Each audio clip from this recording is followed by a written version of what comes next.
पिताई गुरु हरि ओम लक्ष्मी नारायण नारायण हरि हरि लक्ष्मी नारायण नारायण हरि हरि लक्ष्मी नारायण नारायण हरि हरि कृष्ण नारायण नारायण हरि हरि राम नारायण नारायण हरि हरि शिव नारायण नारायण हरि हरि ब्रह्मा नारायण नारायण हरि हरि गुरु नारायण नारायण हरि हरि पिता नारायण नारायण हरि हरि माता नारायण नारायण हरि हरि पिता नारायण नारायण हरि हरि माता नारायण नारायण हरि हरि परम पूज्य गुरुदेव की जय। आज आपण मानकु साधु संघ विषय आपण गोटे वक्तव्य रखुची। मनुष्य जीवन रे भक्ति मार्गर जेतोटी कथा अछि साधु संघ हूँ मुख्य प्रसंग। साधु संघ कले भक्ति मार्ग रे आमे जाई परिबा।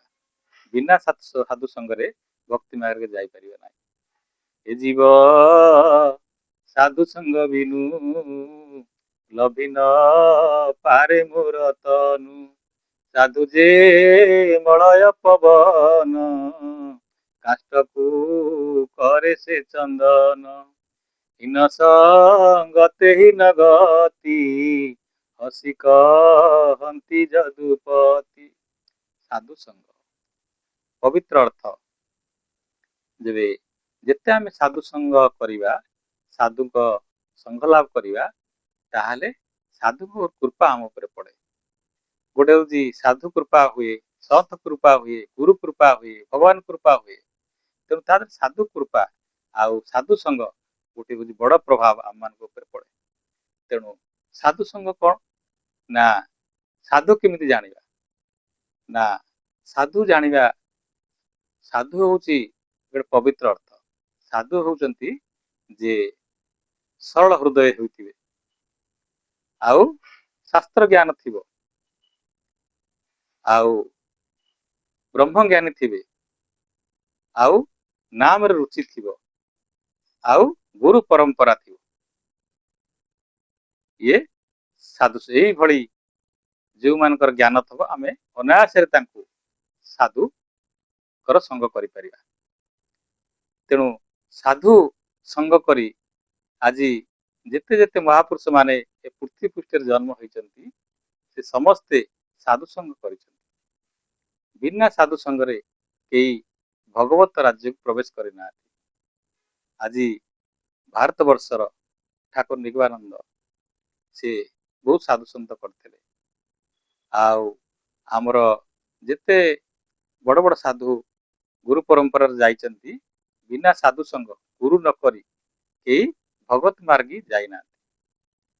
मोर गुरुदेव नामाचार्य श्रीपाद बाबा 45 गुरु संस्पर्श से आसते बहुत गुरु पाखु जाइए कौ भाया गुरु करी किंतु समस्त संग करती किंतु ताकर थिला जे कि सबु साधु संग कले समस्त पाखु गोटे गोटे गुण ग्रहण करते जो गुण भल भल लगुला ताकू से निजे कर्म लगौले।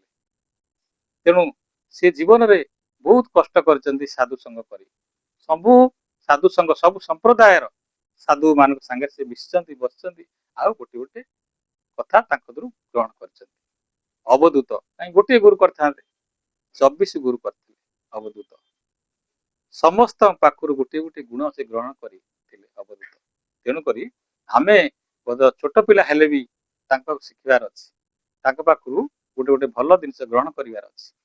तेणु साधु संग कथा हूँ साधु संग कले आमे पवित्र हवा आउ साधु संग कले आमे ईश्वर राज्य प्रवेश करवा। साधु संग न कले आमे पतन हो कुसंग कले कुमार्ग को जीवा सुसंग कले आमे भगवत राज्य को जीवा।